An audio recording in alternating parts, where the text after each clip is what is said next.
In this video, I'll show you how to add a logo or an image to your web app in Base44. Here I'm inside a project and I want to replace the default logo. On the left-hand side, in the prompt field, I can simply type something like, "Change the Business Hub logo to my attached logo."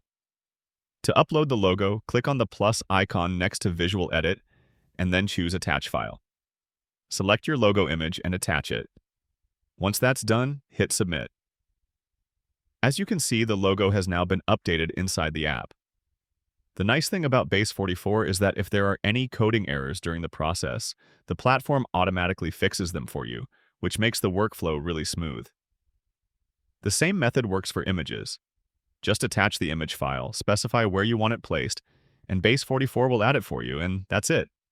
That's how you add a logo or image in Base44. If you found this tutorial helpful, please like the video and subscribe for more Base44 guides.